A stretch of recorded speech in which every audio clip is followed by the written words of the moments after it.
Hello, DawgNation. This is Brandon Adams, the host of DawgNation Daily, the daily podcast for Georgia Bulldogs fans. We are really glad you are here on this Friday. One of the most fun things we're going to do today is, in really just a matter of a few minutes, I have a very big announcement about how DawgNation appreciation gets even bigger and even better. You're going to want to stay tuned for that. Jeff Sintel on the program today. It's actually a very busy weekend for Georgia recruiting. We'll let Jeff tell us some of the details on that.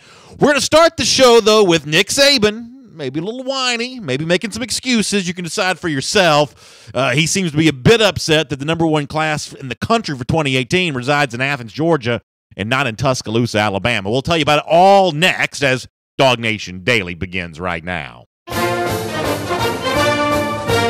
Presented by DawgNation.com. This is DawgNation Daily, the daily podcast for Georgia Bulldogs fans.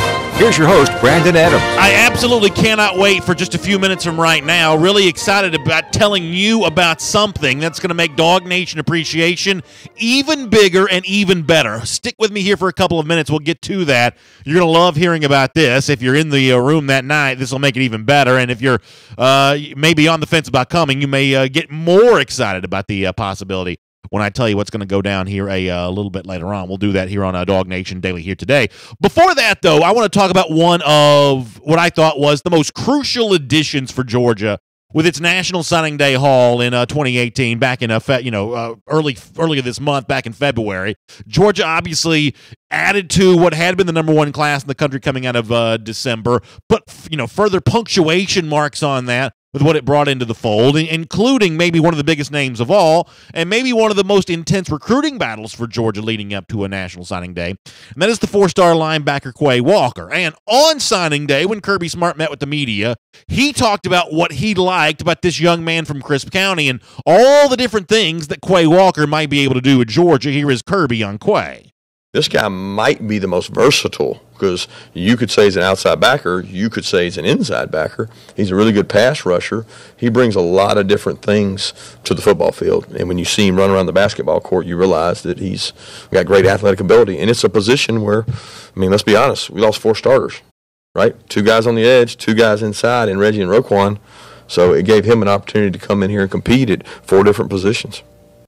So that's obviously one of the main reasons why Quay Walker wants to be at Georgia. He sees his talents. He knows all the ways in which he can be used, and he sees an opportunity to potentially play right away at Georgia, or at least compete for playing time right away, given the departure of Davin Bellamy, the departure of Lorenzo Carter, the fact that Roquan Smith's moving on to the NFL. He sees that opportunity to kind of step in and maybe contribute at one of those linebacker positions. But as many of you who kind of follow a lot of this stuff closely also know is Quay Walker, in terms of his value to Georgia, is important, but the story about Quay Walker is more about what he provides for Georgia.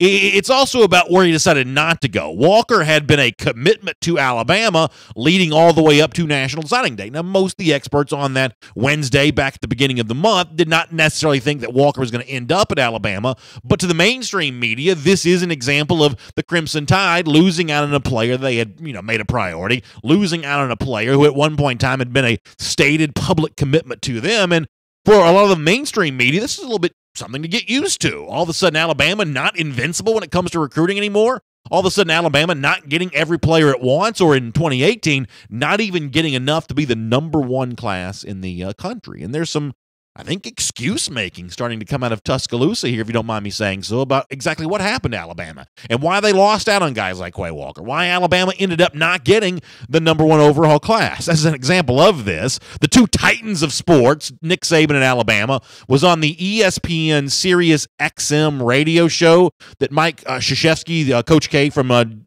Duke basketball does. I didn't know Coach K had a radio show. Apparently does. It's on the ESPNU Sirius XM channel. He's interviewing Nick Saban. I'd imagine that's a pretty big deal for the folks who had a chance to listen in on that. I'll put a link to this at our show page when we post the podcast at DawgNation.com later on today.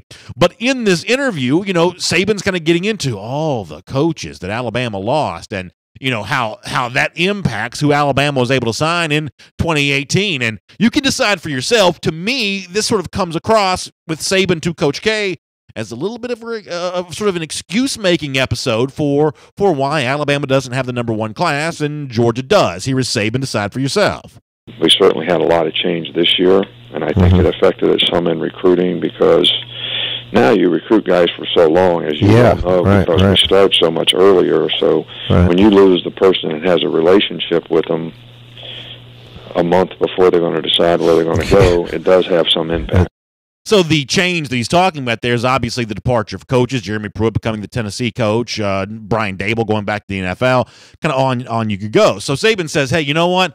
We're recruiting these guys for a long time. They've got relationships with the assistant coaches. When they leave, it becomes really hard to recruit. And there is a sense in which that's probably true, but there's also a sense in which, well, you know, you've dealt with the loss of assistant coaches before, and really in major college football, every single program has got a little bit of a revolving door of coaches going in, coaches going out. Are you telling me that you're incapable of recruiting in years when you have assistant coaches that leave? Because that's just going to be happening more and more in the future. And maybe taken on its own at face value, what Saban says there is not necessarily that much of an indictment of sort of his viewpoint on why Alabama didn't get the #1 class. But doesn't it seem like we hear this kind of stuff sort of bubble up from Alabama from time to time, you know, in terms of, you know, we didn't want this recruit because of grades, and we didn't want this recruit because of he's not a good fit for our system here. We don't think this recruit wants to compete. You know, it always seems like you hear a reason why a kid that doesn't go to Alabama, why he didn't go to Alabama. It seems like Alabama is, if you'll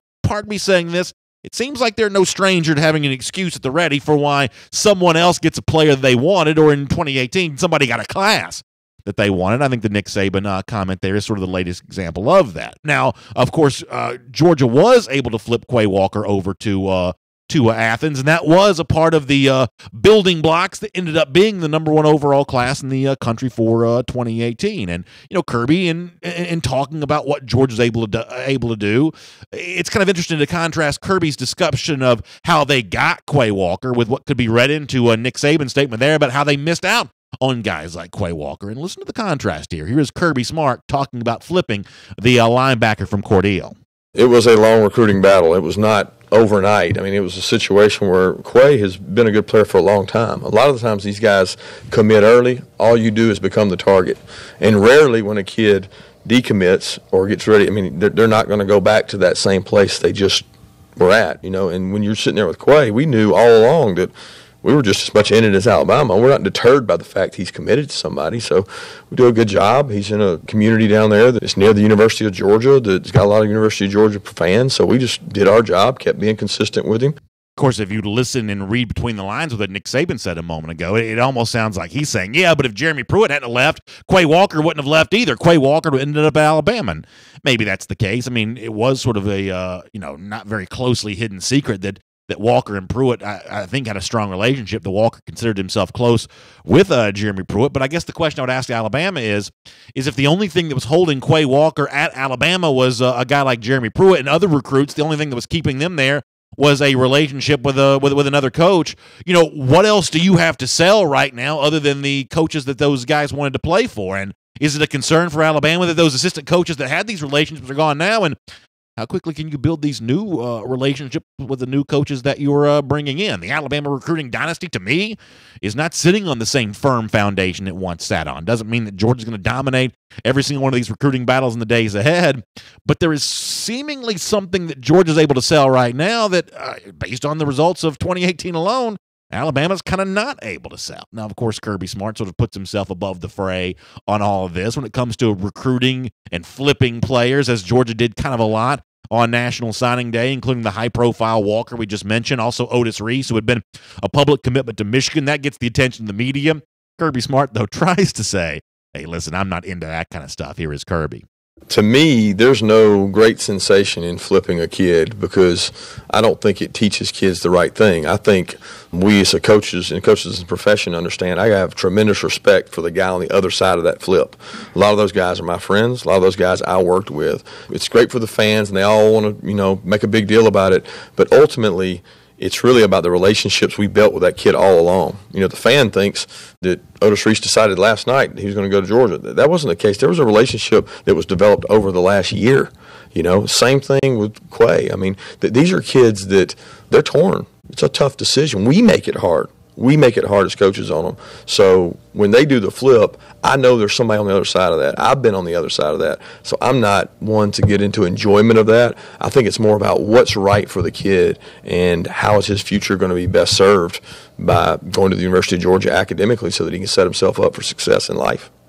Look, I don't believe a word of that, but I think Kirby Smart's got to say that kind of thing. I think they're all high-fiving each other behind closed doors when they flip a player. I think that's just the nature of competition there, but I understand why Kirby feels like he needs to say that publicly. But I think the bottom line of this discussion is when it comes to, Georgia beating out Alabama in 2018, it wasn't just the guys that flipped on National Signing Day in February that were the difference there. Georgia also dominated Alabama back in December as well. When Alabama didn't get some guys back then it kind of wanted to get. And at the time, Nick Saban, not necessarily making excuses, but back in December was sort of downplaying the significance of even the early signing day, saying it was only a portion of the way that a class would be judged. Here was Saban from back in December. From a recruiting standpoint, this is all kind of new for us, but the early signing period, I guess, is some kind of an indication of what kind of recruiting that you're doing. We're very pleased and happy with the 15 players that we were able to sign to Alabama today. I think there's a lot to do to finish this class, and we can only take 23 guys this year, so we basically have 8 spots left. So listen, the reason why I bring all this up on DawgNation Daily here today is there's no denying that Alabama beat Georgia in January. We all saw the game. We lived through the game. And if you listen to DawgNation Daily the next day, obviously we were in a very bad mood after that happened. That one stung. That one hurt. But I just played you a lot of audio, both coaches. Who sounds like the reigning champ when they talk there? Is it Saban, who's making excuses for why he's not number one, or is it Kirby Smart for talking about how he got there? Listen, Alabama beat Georgia in January. But Alabama's been taking an L to Georgia a lot in recruiting ever since then. And when you think about the momentum of these two programs going forward, I think Georgia fans have a lot of reason to like where their program is right now. And I think if you're an Alabama fan, you have to wonder, not number one for 2018? Is there any chance that Saban gets back there again in 2019? Right now, I don't think the evidence looks very good for that either. My name is Brandon Adams. This is DawgNation Daily, the daily podcast for Georgia Bulldogs fans. We're glad you're with us. Watching us on Facebook Live at 10 a.m., listening to us on the radio at noon on Athens Sports Radio 960 The Ref, or checking us out in podcast form. We're glad you're here on DawgNation Daily. And I said this a moment ago, one of the ways in which DawgNation appreciation is getting even bigger and even better is that night, I am proud to say that we're going to announce a winner. Someone's going to get a pair of tickets to every game in Athens coming up this fall. All the football games in Athens this fall, we're going to announce a winner of a pair of those tickets at the DawgNation Appreciation Event, Thursday, March 15th, at the Coca-Cola Roxy Theater. Of course, Nick Chubb, Sony Michelle, Roquan Smith going to be there, our special guest. Many of you have already gotten your VIP tickets to get autographs and photos with them. But someone there that night, or as we announce the winner there, is going to walk away with a pair of tickets to all the games in Athens this upcoming fall. What a fun thing to do to add to DawgNation Appreciation to make that even bigger, even better. DawgNation Appreciation is just going to be a blast. It comes up Thursday, March the 15th at the Coca-Cola Roxy Theater, the Battery, Atlanta. You may have seen the DawgNation Instagram account yesterday. We were kind of over there kind of doing some planning and getting ready for it, and a lot of you were responding to us there on Instagram, and we are really, really excited about what's going to be going on for that. And the announcement here of a big ticket giveaway, a pair of tickets to all the football games in Athens this fall. That is going to be an awesome addition to the fun there for the DawgNation Appreciation. We got Jeff Sintel coming up in a moment. Some of the things we're going to get into with Jeff here. A big weekend of visitors, by the way, for Georgia. You may have seen some of this on social media already. The 5-star linebacker, Owen Popo, he put this out on Twitter. He is expecting to be in Athens this weekend. He kind of let you know that he's going to be there in Athens. He says Athens this weekend. He gives you the dog emoji. Obviously, when you think about priorities for Georgia with the 2018 class, Popo high on that list. Another really good-looking prospect, Tresman Marshall, also put out a very similar tweet saying that he expects to be in Athens this weekend, too. They even had a little social media exchange back and forth about the two of them trying to hook up together there a little bit. And then one of the things that Jeff Sintel wrote about at DawgNation.com earlier this week is a 4-star defensive end, Curtis Fan, also taking a big visit to Georgia. The quote from him here is that why he's going back to Athens, he says that the coach has just been telling me about what position I can play there, kind of described me as a Jonathan Ledbetter type, said I was one of their top guys, and they wanted me to come back up there soon, and that's what the 4-star defensive end Curtis Fan is going to do. He's going to be taking his visit to Georgia. So when we get Jeff Sintel here on the phone in a couple of minutes, we're going to talk a lot about some big visitors to Athens, the class of 2019, and maybe another opportunity for Georgia to kind of get over Alabama here when it comes to recruiting. That's going to be a lot of fun, and looking forward to seeing kind of what comes out of that. Later on here today on the radio for our folks on 960 The Ref and on our DawgNation Daily Double, we'll also talk about another big, busy weekend for UGA athletics. We call it our Kroger Click List Checklist. And if you haven't checked out the Kroger Click List, well, you're going to love that. It's the sort of simplest, easiest, most convenient way to shop for groceries. Go online, sign up, drive to Kroger. When you make your order, they're going to bring it right out there to your door. And, of course, here on the Kroger Click List Checklist on a DawgNation Daily, a busy weekend for UGA athletics. The basketball team against LSU at home on Saturday. Diamond Dogs all weekend against Charlotte. Gym Dogs tonight on the SEC Network against LSU. Softball hosts the Georgia Classic all weekend long as well. Lady Dogs, after winning last night at Alabama, head back home to take on Florida on Sunday. Of course, we always like to see Georgia beat Florida. Then you got the track and field indoor SEC championships taking place this weekend as well. It is a busy weekend of Georgia athletics. It's a part of our Kroger Click List Checklist here on DawgNation Daily. And speaking of Kroger, they want to remind you to love your heart the way they do with free cholesterol screenings now through the end of February at select Kroger pharmacies. Just go to Kroger.com/hearthealth to schedule your screening right now. All right, it's good to have you with us here on DawgNation Daily. A lot of recruiting talk here off the top of the program in terms of what Georgia was able to do against Alabama in 2018, what's going to happen this weekend to sort of lay the foundation for 2019. Let's get some more on that right now as we welcome in Jeff Sintel to the program. We'll get Jeff Sintel here coming up in just a minute on DawgNation Daily. We'll obviously have a lot of your comments here coming up on the program, too. We will do our DawgNation Daily Double with a lot of the basketball talk later on today. You're going to check that out at the forum.dawgnation.com. So we're busy here on our program. Jeff Sintel is busy, too, but he's ready to go now. So let's welcome in the program right now. From Athens and across the SEC or wherever the recruiting trail may lead, here's a DawgNation.com insider. We'll say hello to Jeff Sintel here on this Friday on DawgNation Daily. Of course, he's, I guess, trying to get used to a little bit of a new schedule here. He told us about this earlier in the week, that the Sintel Intel, that can't-miss piece of content from DawgNation.com every single day. A little new publishing schedule. Jeff's publishing at night, not publishing it in the morning anymore. You getting used to this okay, Jeff? A little bit different kind of schedule here in terms of when people can expect your content, but also I guess now you're trying to figure out what to do with yourself in the morning, right? Yeah, Brendan, it's kind of different. I'm like, I used to try to squeeze in time to maybe find the time to get hit the gym, and now I can probably do it in the morning. I'm not writing 1,500 words every morning, but good that you brought that up, though, man, because it's a little bit of a neat wrinkle on Friday. Friday at 8 p.m., I'm just going to go out and say it. I don't think anybody's reading internet blogs at Friday at 8 p.m. So we have one other wrinkle to the change, and we swap out Friday at 8 p.m. for Sunday at 8 p.m. So really the five-day rotation is Sunday, Monday, Tuesday, Wednesday, Thursday. That sounds great. Yeah, I think that's a really good idea, and I think that's going to be the kind of thing that people are either going to want to read Sunday night there or wake up with first thing on Monday morning. I think that's a really good idea. And, speaking of recruiting, we were actually talking a lot about recruiting before you joined us on the show today in terms of some of those 2019 visitors for this weekend, which we'll get to in a moment, but also just the sort of continued conversation that seems to be ongoing about, Georgia getting the number one class, Alabama not. I'll admit I'm having some fun with this. Nick Saban goes on a radio program and talks about how his loss of assistant coaches hurt them in recruiting this season, and there's an extent to which that's true, but there's also an extent to which that Georgia's making a pitch right now, I believe, that's tough for Alabama to counter. And I get the sense that that's not just a one-year story, that there's a very good chance that continues in on to 2019 as well. I'm not telling you that Alabama's become a pushover in recruiting, but the sort of Georgia story for 2018, I don't think that's going anywhere anytime soon. Do you agree with that? I kind of think what Saban did, now, first of all, the man has refashioned his staff along a dynasty better than anyone could ever imagine.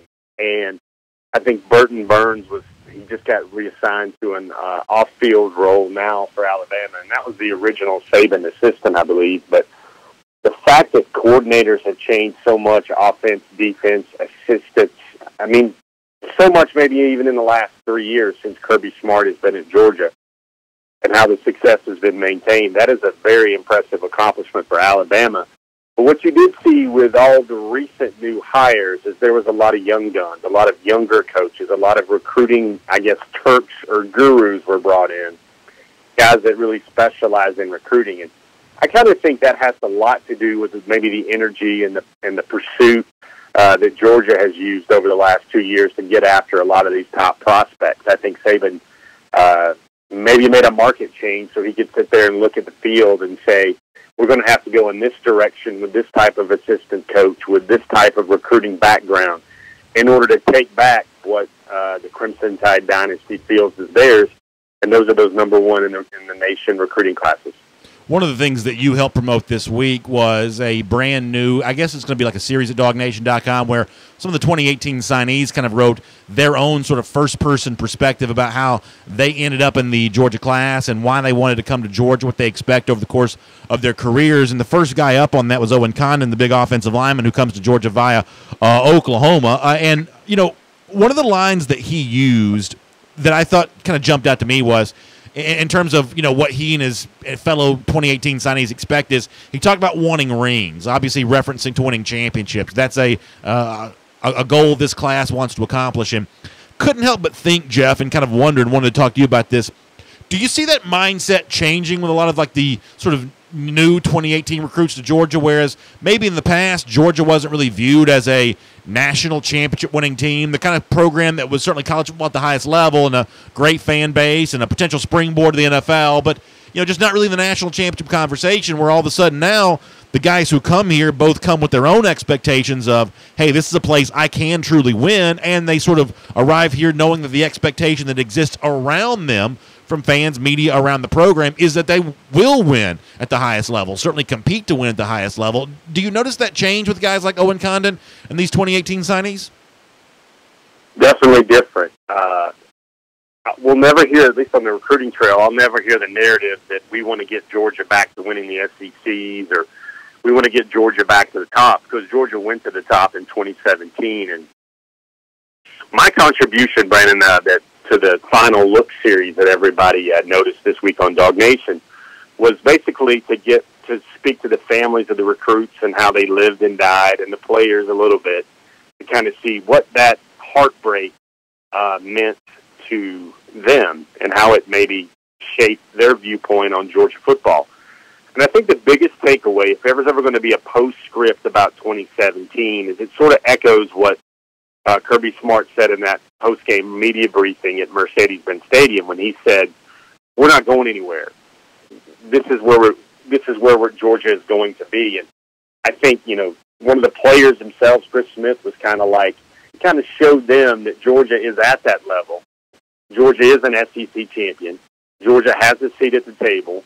Georgia can contend for championships. And all these great players that are coming in now, they feel that they can be the final push of talent in order to get Georgia to that top and to that brink. I think one of the things Jamari Salyers told me was that he was more inspired, and maybe not so much a fire in the belly, but he was more inspired and motivated to get back to that game and maybe to see what it feels like on the other end of that result, because Georgia clearly thinks that they belong at the big kids table now in college football. That's what the players think, that's what the program thinks, and that's what the incoming recruits think. Yeah, there's no doubt about that whatsoever. And, of course, the movement towards the 2019 class continues this weekend. A lot of visitors. Want to talk to you about some of these. One of the guys you wrote about this week, and that's Curtis Fan, the DU fits him in. I believe it's an official visit for him to Athens this weekend. What else can you kind of tell us about that, either on his recruitment, you know, on what the expectation is for this weekend? You want to bring us up to speed here on Curtis Fan a bit? Yeah, Fan is a guy that I've always thought was a very interesting story. And to be clear, Brandon, it's an unofficial visit, but he has said that he will give Georgia an official visit. Now, that's quite all right, man. That's my job to know this stuff. So with Fan, I want to take fans and viewers and listeners back to this one key point. Curtis Fan was a Georgia fan. He was in G-Day last year, but he wasn't walking the sidelines with the badge or the credential. He was sitting in the stands watching the game like Joe Bulldog would, or Joe DawgNation would. And then a couple of months later, he earned a Georgia offer, along with a lot of SEC offers. Some schools weighed in really hard on him. South Carolina has done a very effective job in recruiting him. And Georgia was kind of hot and cold. Well, Georgia got hot again on Stan maybe over the last 4 to 6 weeks. And they told him that he could be a John Ledbetter type. That's what Kirby Smart told him. And they told him he could potentially be an outside linebacker at 6'3", 246. I think he's kind of an ideal David Marshall type in my mind, where he's a guy that looks like a defensive end that could maybe slide in on the inside as well with some cat-like quickness and some impressive strength. Sam's going to take an unofficial to Georgia this weekend, and here's what I think has to happen. I think there has to be a vibe. Coaches will need to show that they value him by giving him a lot of attention, just the way the recruiting world works. And I think if that happens, he will likely warm back to Georgia, and Georgia will become a much bigger player in his decision. And by and large, as far as in the end of February days go, Georgia's stacked up another huge visit weekend coming up. There's, Trezman Marshall's coming in from Clinch County, Owen Papo's coming in from Grayson. That's the ideal close to the inside linebacker spot for Georgia. I think there's really 3 key areas that Georgia needs to address, maybe 4 in 2019. I would kind of rank them as defensive tackle, inside linebacker, safety, and then quarterback. That's what I think that they really need to get accomplished with this class, especially depth-wise going forward when you consider Georgia's already got 2 5-star receivers committed. I think those are the big needs. You're going to see a lot of guys coming in, a lot of 2020 guys coming in as well. And this is just a good weekend for Georgia to really stay hot on the recruiting trail. And it's going to be a neat weekend to watch and see how everything unfolds. I don't know if a lot of big booms are going to happen this weekend, but I think it might be the groundwork for the big booms that are about to come in some cases. And I also, one thing that, impressed me this week is I had a chance, I don't know if you've seen this yet, Brandon, but I kind of thought when I wrote this story that it sounds like a 2-foot putt or maybe a 1-foot putt for Georgia. If anybody hadn't been to the blog last night or this morning, there's a recruit who goes by the name Rambo, Derek Rambo Hunter or Rambo Hunter Jr. He's a 6'6", 285-pounder from Fort Myers in Florida. And the fact that I will share that Rambo is his nickname, it's probably the least interesting part of that interview, where I kind of compared him a little bit to Malik Herring, Brandon, because he was a guy to me that sounds like the most committed prospect to the University of Georgia that I've covered at least since Malik Herring came around. I remember that line you used on this show frequently when it comes to Herring, and that turned out to be true. I actually want to talk to you some more about Hunter in a moment, because I did read that piece this week, and I thought that was really good. Let me follow up, though, on a couple things that you just did say. You talked about Owen Papo visiting. I want to address that with you. But you used an interesting phrase, too, about as far as like big booms coming for this 2019 class. I mean, I guess is the next big boom to happen around G-Day. We know that that's going to be utilized for official visits, I guess, this year, based on the new rule changes and things like that. I mean, is that when you expect some of these big booms to start happening here for the 2019 class? Yeah, I would think G-Day would be a good landing spot for at least a couple of them. I'm sure, Brandon, and everybody else is chomping at the bit, and already a little thirsty for another commitment, seeing as how Miami and Mark Richt took over the nation's #1 class. Sure. I believe it was a day or 2 days ago when they got there. I think it's their 11th commitment for 2019, and that class is populated with, I think, 9 3-stars. And they were able to squeak by Georgia for #1 for now. Let me put air quotes around that, for now. Let me also say this, and I don't mean to be a jerk, but they also have about a dozen D commitments every single year. I don't know that there's any program that you have to sort of wait until February to sort of judge the class more so than Miami. There's like a turnstile of guys going in and going out of those classes seemingly every single year for whatever reason. Yeah, the big comparison there, folks should probably lean on is I think Miami has 11 commitments right now, and Georgia has 7. Georgia doesn't have a single 3-star commit in the class in 2019. They have 3 5-star commitments. I think there are only 3 members of the top 10 in 2019 that are committed right now, and all 3 of those are committed to Georgia. I think Georgia's already almost halfway there to a robust 300-plus class already with just 7 commitments. And more of those guys are going to fall in line there. So I would use the phrasing short-lived for those Miami Hurricane fans that want to celebrate the fact that they have the number one class in 2019 at this time. So you mentioned Owen Popeau. I'm curious, when a guy takes an unofficial visit, this weekend, can you give us kind of an idea? I don't mean you have to give the whole TikTok of the whole weekend, but just in general, how does a weekend like this kind of go down? I mean, obviously, for most of my audience, I would say that Popeau is probably the sort of number one subject of interest when it comes to uncommitted players for the class of 2019. Georgia fans obviously want to see Georgia impress him this weekend, and he's a guy that has visited a good bit, and they hope that's true for all of these. But what does that process actually sort of look like on a weekend like this?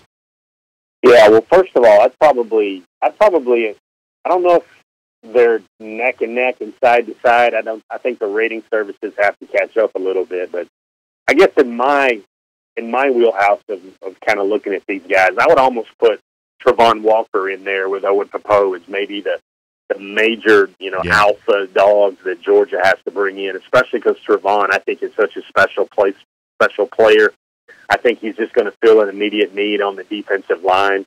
That's a guy that I kind of see is right there in Popeau's in caliber or class or whatever, is just, those huge got-to-get signees for Georgia in 2019. But that's kind of the best way to look at that is there's going to be some gear. There's going to be some pictures of coaches. I don't know if they'll break out that fire red logo again and the Savage Spike shoulder pads. But by and large, it'll surprise you, Brandon. A lot of these unofficial visits, it's a lot of tours. It's a lot of talking to coaches. It's a lot of lunches. I'm going to repeat this again. It's a lot of lunches. It's a lot of food. It's a lot of food. One of these things the prospects always tell me is the main thing you do when you go on an unofficial visit or an official visit, mind you, is you eat. Sounds good to me. Sounds good to me, Jeff. I'm sure they'd have some of those chicken wings from Marlowe's that you absolutely adore, Brandon. But I'm going to tell you that it's a lot of pop. Maybe they'll get a chance to watch some film or some hype videos. They'll get to tour facilities. They'll get to see plans for the West End Zone. Parents will get to, talk to specific academic branches of the university and kind of see how that fits. But there's a lot of guys coming into Georgia this weekend. This is kind of one of their bigger recruiting weekends of the month. But, to me, following the recruiting beat as closely as I do, Georgia's going to have maybe even 45 weeks a year, or especially in the off season. There's just going to be 1 or 2 weekends every month where Georgia's going to bring a lot of players in. But I think the thing that's important for a guy like Popeau is Popeau's already took his, I wouldn't say secretive, but those quiet weekend visits where he had a lot of time to watch film. I remember him telling me a story where I think he watched film one time for like 4 or 5 hours with Glenn Schumann, and they just talked about his role and how he could potentially fit in at Georgia. I think those visits, the ones where you just get a lot of private time and a lot of alone time and a lot of one-on-one time with the coaches, I think those are really what moves the bar up or moves the bar down with those key impact recruits.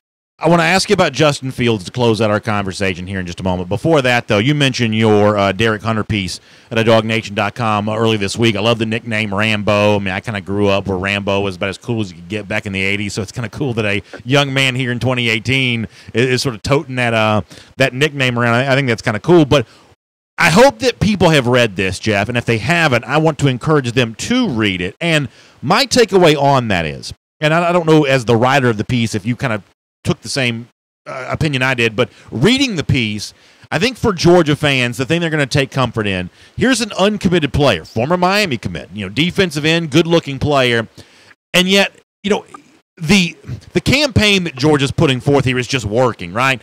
You gave a lot of examples of the social media stuff, and some of that kind of ties in with some of the hip-hop stuff, and just a lot of the sort of cool vibe that exists around Georgia right now. And this is a guy in Hunter who seems to be eating that stuff up. Now, I'm not going to make a prediction where he's ultimately going to end up. That's not really my job. I just more sort of give the opinions. But my opinion from reading the piece and kind of seeing his quotes and seeing his interaction with Georgia is, man, this is sort of a perfect example relatively early in the process of how Georgia just makes that recruiting process sing right now. And if you want to kind of know how Georgia lays the groundwork for signatures in December and February, what they're doing with Derek Hunter, as you kind of very well laid out at DawgNation.com, it's just kind of a great example of all that this week. Yeah, I would say it sings kind of like Bruno Mars on that new Finesse track that blares through the studio, Brandon, when you're not broadcasting. Before you and Mike get on for SEC Country, I know you're probably listening to some Bruno or some Cardi B. Or sure, yeah. I'm very up on the current popular music.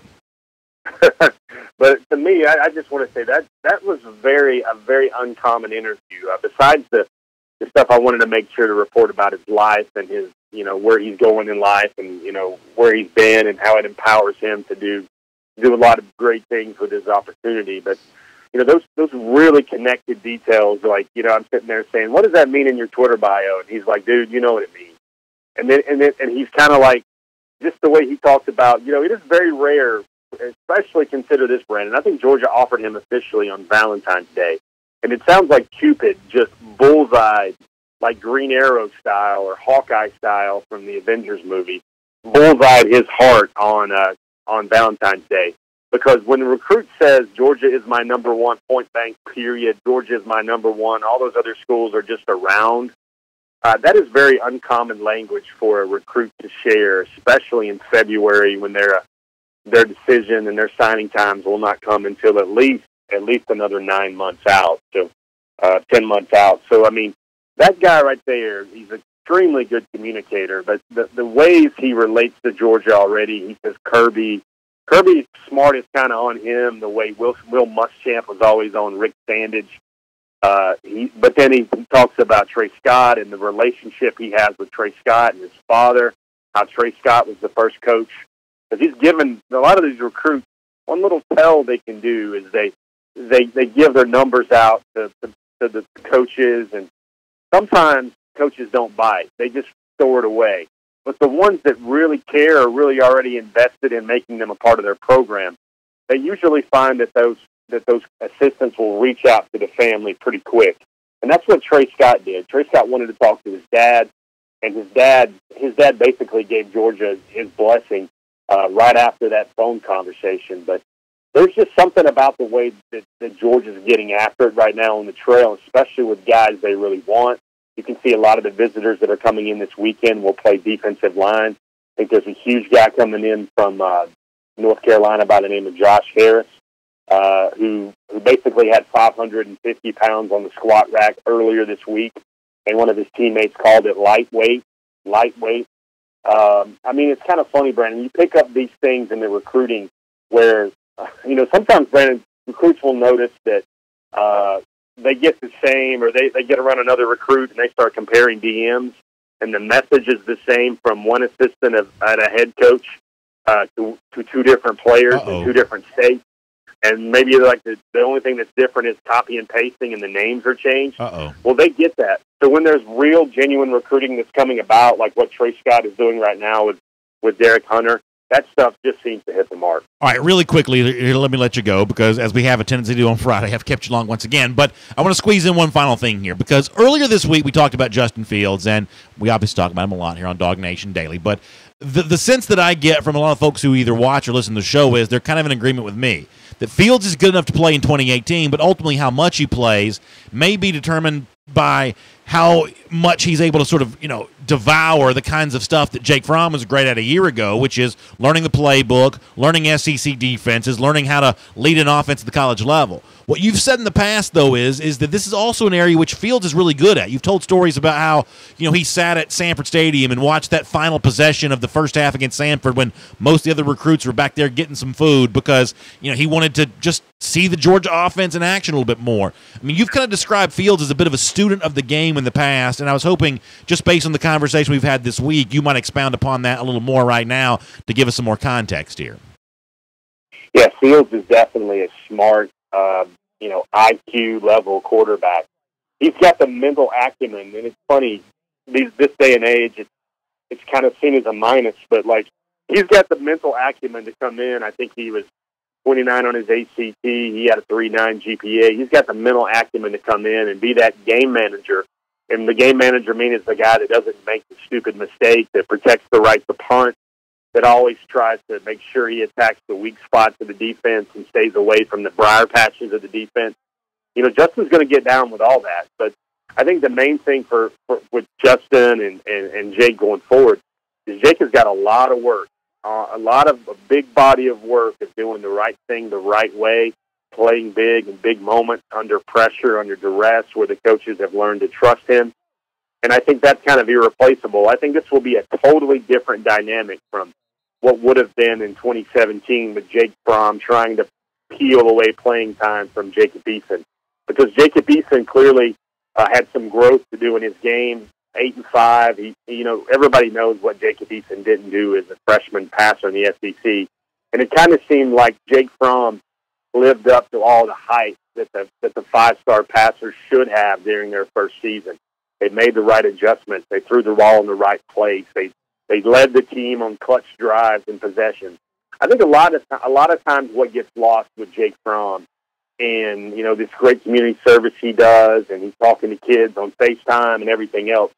I think what gets lost with Jake Fromm a lot was how he played in the Auburn game, and especially how he played in those defining drives of the Oklahoma game in order to give Sony Michel the ability to put those jazz hands up with that walk-off touchdown. I think Fromm played as clutch as you can get in a lot of moments. I do think Fields will play because he has to play. Georgia wants big things in 2018, and they have to have the backup ready to play. And I think either way the playing time split goes, I'm kind of looking for something a little bit different than I don't even know what it is, but it's something a little bit different than the way DJ Shockley rotated with David Green. I just think Fields gives the defenses a lot of stuff to prepare for if he starts showing up for 1 or 2 series per game, because especially, defenses nowadays only have 20 hours of work each week with the team. Coordinators do to prepare the game plan and get the team ready.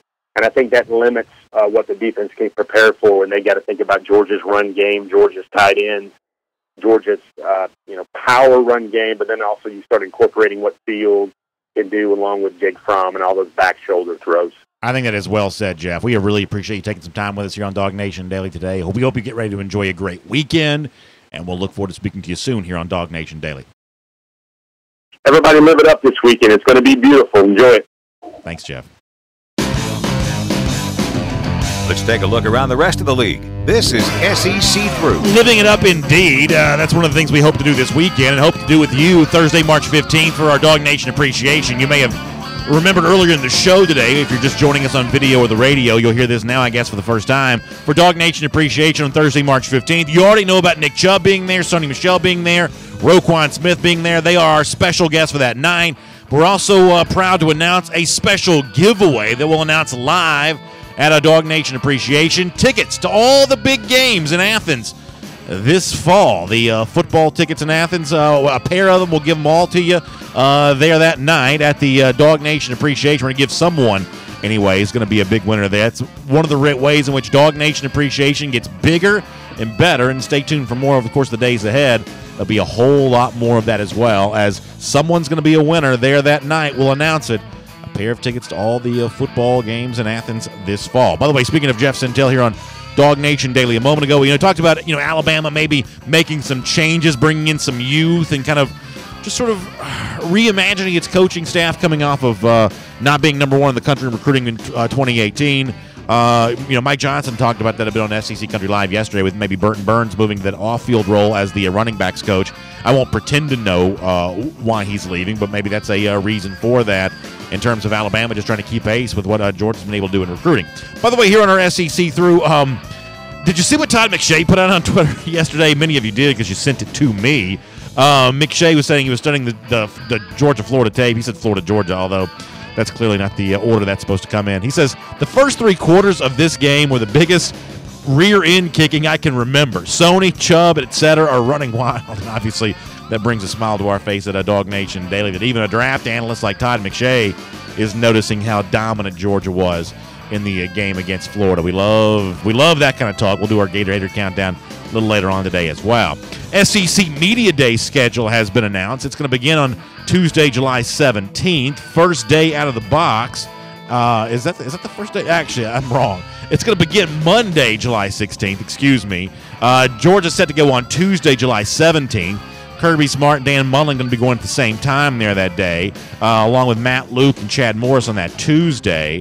Ed Orgeron, Jimbo Fisher highlight the Monday schedule there. It's going to be in Atlanta this year, so most of you don't really care about SEC Media Days. It's kind of a big deal for reporters, but it is going to go down in Atlanta this year, and Kirby Smart will be speaking about his Georgia 2018 season there on Tuesday, July 17th. If you care, Nick Saban goes the next day on Wednesday, July 18th, along with Jeremy Pruitt speaking as a head coach for the first time, and then Will Muschamp, Gus Malzahn, a part of the group that's going to go on Thursday, July 19th. So that's always one of those tent poles you have to sort of go around, get to the start of the upcoming season, and it goes down this year. The schedule is out for that.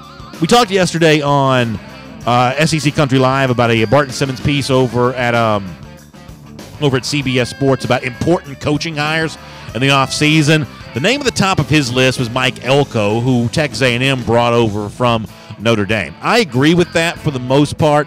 I don't know how good A&M is going to be this upcoming season. I think there is some first-year growing pains, even for an experienced coach like Jeremy Pruitt. But eventually, when it's all said and done, I think that Texas A&M is going to be a real force in the SEC West and a real threat to Alabama, and could be nudging either LSU or Auburn kind of down the pecking order there just a little bit. And by the way, speaking of that, they also show up on the Athlon Sports list of teams on the rise in college football nationwide. They're on there with South Carolina and with Mississippi State as well. The question we asked this week on SEC Country Live, though, is for A&M and South Carolina to be on the rise, they're going to have to win more games this year than they did last year. They won 9 a season ago. Do you see a 10th win for Mississippi State, a 10th win for South Carolina? If you do, to me, that ends up being big news. Now, I'm a believer in Will Muschamp at South Carolina, but I don't know that I'm ready to give him 10 wins just yet. By the way, a moment ago, Jeff Sintel said to live it up this weekend.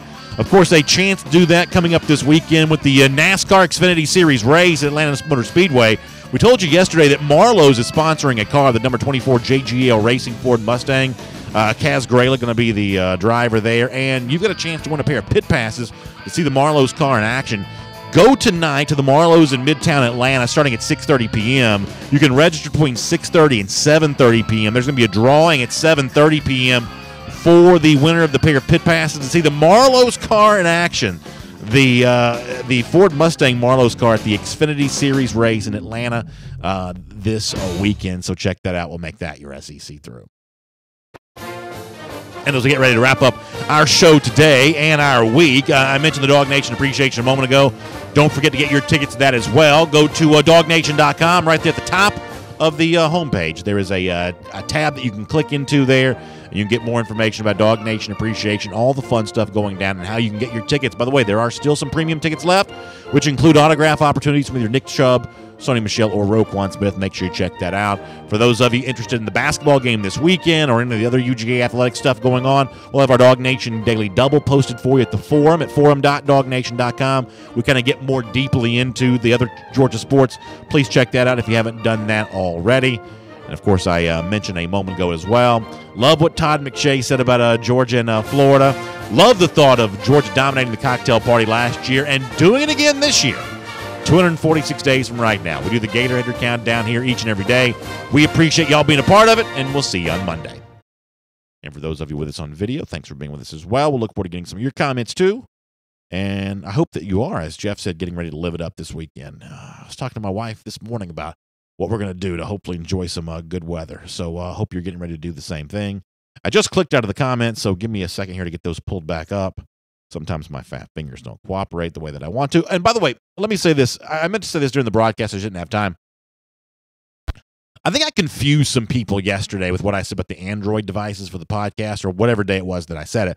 I've heard a lot of feedback on Twitter, and I appreciate the feedback, but I've heard a lot of feedback on Twitter that people said, hey, I've got no problem listening to the podcast on Android. And you kind of described how you do it, and I'm glad to hear that. It sounds like for the people who are currently listening, finding the show on Android has not been a problem.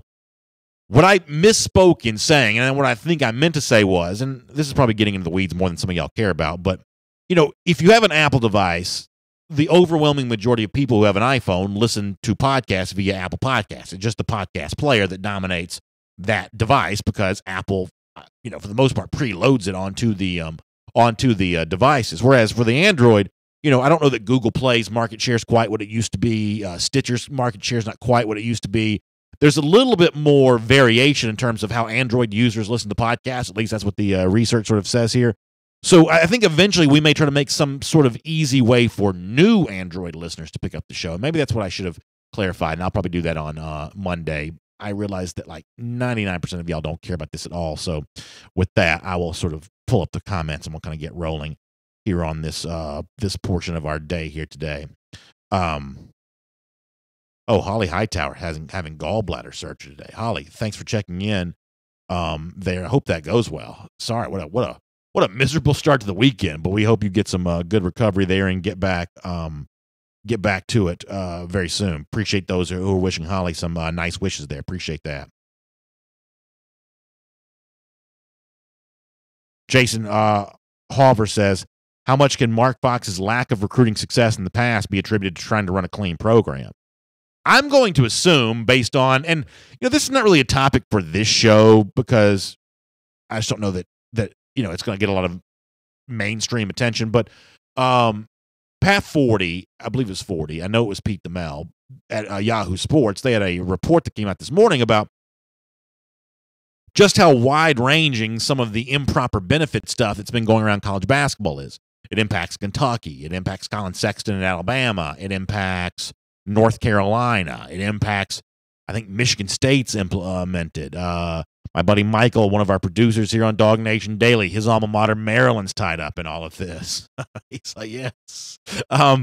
So, yeah, a lot of these programs are kind of tied up in it. And actually kind of a funny story. When I brought this up to Michael earlier today, I said, my condolences on, the Terps being in there. He's like, I don't really care. And for the most part, nobody really cares. It's not that big of a deal, right? I mean, are any of us shocked to find out that Kentucky may have benefited from some sort of agent contact with Nerlens Noel or Bam Adebayo or something like that? I mean, for the most part, I'm going to date myself, but it's sort of like that line from Casablanca. I mean, there's gambling in this casino. I mean, like we're all kind of, none of us are scandalized by this. But there are certain programs that have tried to very much steer clear from that. My guess is it does appear that Georgia is one of those because it seems like, and some of y'all know the basketball recruiting stuff so much better than I do. I'm not an expert on that whatsoever, but it just does not seem like that Georgia has really traveled in those AAU circles where all the really good players come from. Georgia's just sort of steered clear of all of that for whatever reason. And so, yeah, I mean, I think that for the programs who are sort of the least likely to get kind of caught up in an NCAA scandal, I think that you are going to see a lack of recruiting success. How did they know Ole Miss was cheating in football? Because they'd gotten good players. And yeah, so I don't really know what you do about this. In general in life, I try not to have a cynical attitude. But man, when it comes to college athletics, in this regard, it is really hard not to be cynical. Okay, so the Yahoo guys, they sort of like break the big story today. Are you telling me that this is news to any like really big reporter on the inside?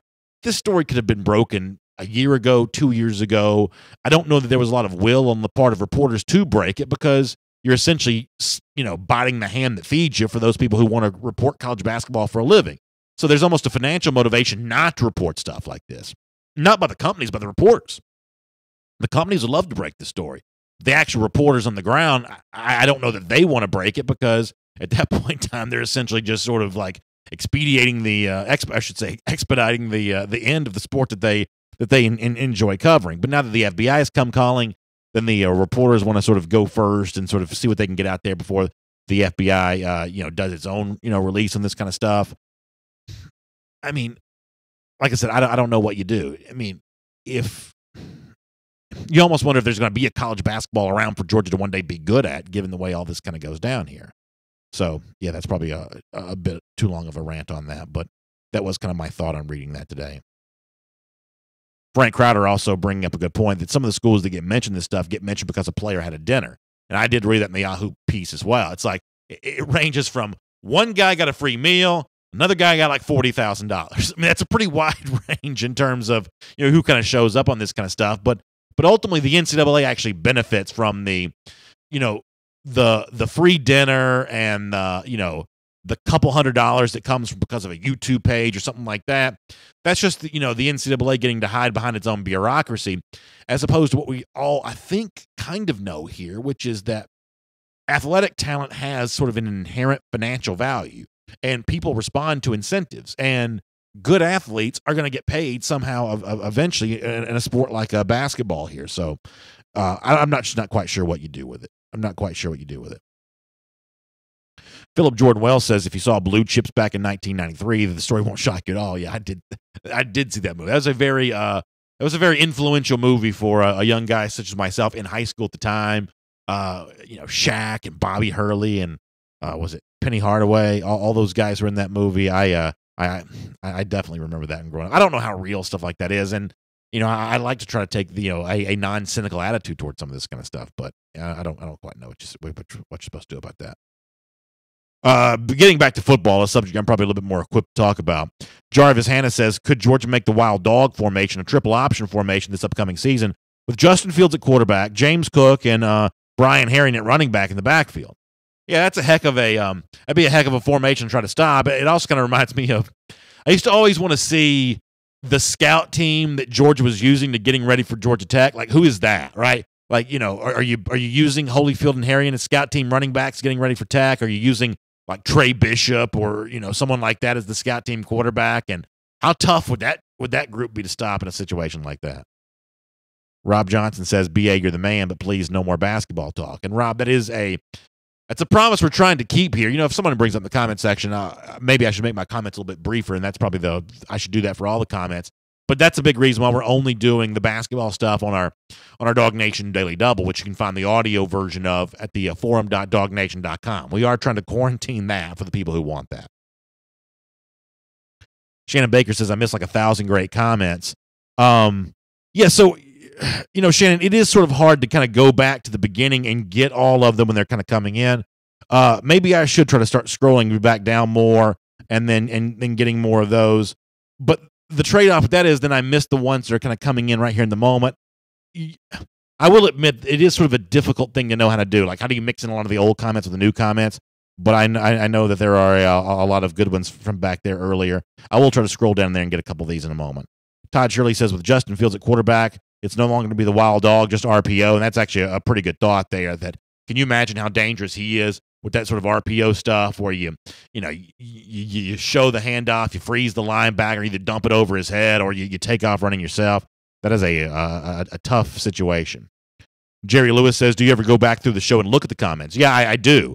I scroll back through a lot of them immediately after the show is over with, and also I kind of go back and look at the beginning of the show and see some of those comments there.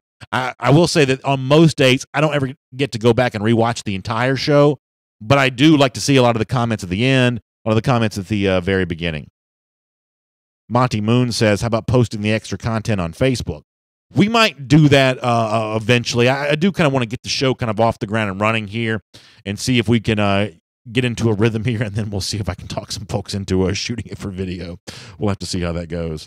DeMayer says our dog's going to be dangerous. Yeah, I think that's probably true as well.